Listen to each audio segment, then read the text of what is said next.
Hello everyone, ఈ వీడియోలో మీకు నేను అమ్మవారి ఫేవరెట్ ఫుడ్ పులిహోర చేసి చూపిస్తానండి.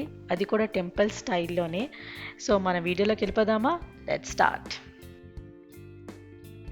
ఫస్ట్ మనం ఒక ప్యాన్ తీసుకున్నామండి. అది హీట్ అయిన తర్వాత 1 tablespoon of chana dal వేసుకుందాము. ఇది లైట్గా ఫ్రై చేద్దామండి.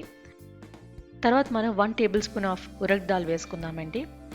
లైట్గా ఫ్రై చేసుకొని 1 టేబుల్ స్పూన్ ధనియాలు వేసుకుందాం. తర్వాత హాఫ్ టీ స్పూన్ మనం మెంతులు వేసుకుందామండి. Half teaspoon black pepper. Light golden colour వచ్చిన వరకు మనం ఫ్రై చేసుకోవాలండి. లాస్ట్లో మనం 1 టేబుల్ స్పూన్ ఆఫ్ నువ్వులు వేసుకుందాము. గోల్డెన్ కలర్ వచ్చిన వరకు ఫ్రై చేసుకొని స్టవ్ ఆఫ్ చేసుకొని మనం మిక్సీ జార్లో వేసుకొని పౌడర్ చేసుకుందామండి. చూసారుగా పౌడర్ అయిపోయింది. మరీ మెత్తగా చేసుకోవాల్సిన అవసరం లేదండి. నెక్స్ట్ మనం ఒక జార్లోని 1 tablespoon of mustard seeds తీసుకుందామండి. తర్వాత అల్లము ఒక 4 స్మాల్ పీసెస్, రెడ్ చిల్లీస్ ఒక 2 వేసుకుందామండి. తర్వాత వాటర్ వేసుకొని పేస్ట్ చేసుకొని పక్కన పెట్టుకుందామండి. చూసారా, పేస్ట్ రెడీ అయిపోయింది. తర్వాత మనం చింతపండు ఒక 50 గ్రాములు తీసుకున్నామండి. అది హాట్ వాటర్ వేసుకొని నానబెట్టుకొని ఉంచుకోవాలండి.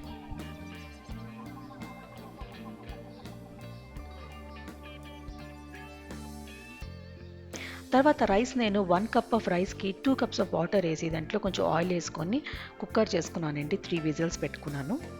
తర్వాత రైస్ చల్లగైన తర్వాతే నోట్ చేసుకోండి. చల్లగైన తర్వాతే మనము ముందు చేసిన పౌడర్ ఉంది కదండి, అది వేసుకుందాం. వేసుకొని బాగా రైస్ కలుపుకొని పక్కన పెట్టుకోవాలండి. నెక్స్ట్ నేను ఒక కడాయి తీసుకొని దాంట్లో నువ్వుల ఆయిల్ ఒక 5 టేబుల్ స్పూన్స్ వేసుకున్నానండి. తర్వాత నేను 1 టీ స్పూన్ చనా దాల్ వేసుకున్నాను. తర్వాత ఉరగ్ దాల్ 1 teaspoon, mustard seeds 1 teaspoon, ఇంగువ వేసుకోవాలండి. హింగ్ అంటారు కదా, అది కొంచెం హాఫ్ టీ స్పూన్ వేసుకోవాలి. తర్వాత 2 రెడ్ చిల్లీస్ వేసుకోవాలి. తర్వాత ఒక పిడికిడు గ్రౌండ్ నట్స్ వేసుకున్నామండి. లైట్గా ఫ్రై చేసుకున్న తర్వాత జీడిపప్పు వేసుకోండి. తర్వాత కర్రీ లీవ్స్ అండి, ఎంత ఎక్కువ వేసుకుంటే పులిహోర అంత బాగుంటుంది. తర్వాత 2 గ్రీన్ చిల్లీస్, కొంచెం పసుపు 2 టేబుల్ స్పూన్స్ వేసుకోవాలి. పసుపు ఎక్కువే పడుతుందండి. బాగా ఫ్రై అవ్వాలండి. అయిన తర్వాత మనం క్రిస్టల్ సాల్ట్ యూస్ చేస్తున్నానండి. ఇక్కడ నేను 2 టేబుల్ స్పూన్స్ వేసుకున్నాను. తర్వాత చింతపండు జ్యూస్ మనం ఆల్రెడీ తీసుకున్నాం కదా, అది వేసుకున్నాం. అది బాగా థిక్గా అయిన వరకు బాయిల్ అవ్వాలండి. బాయిల్ అయిన తర్వాత మనం స్మాల్ జాగరీ వేసుకున్నాం, చిన్న ముక్క చాలు. తర్వాత హాఫ్ లెమన్ వేసుకున్నానండి. ఆల్రెడీ మనం పేస్ట్ చేసుకొని ఉంచుకున్నాం కదా మస్టర్డ్, అల్లం అని, ఆ పేస్ట్ కూడా వేసుకొని బాగా కుక్ చేసుకోవాలండి. బాగా కుక్ చేసుకోవాలండి. థిక్గా కుక్ చేసుకోవాలి. పైన ఆయిల్ రావాలి, అంతగా కుక్ చేసుకోవాలి. సో రెడీ అయిపోయిందండి మన చింతపండు పులుసు. ఇప్పుడు మనం రైస్లోని ఈ చింతపండు పులుసు వేసుకుంటున్నాం అండి. నేను హాఫ్ కప్ వేసుకున్నానండి. మీకు సరిపోతే ఇంకొంచెం మీరు వేసుకోవచ్చు. మీకు టేస్ట్ తగ్గట్టు మీరు పులుసు కలుపుకోవచ్చు అండి.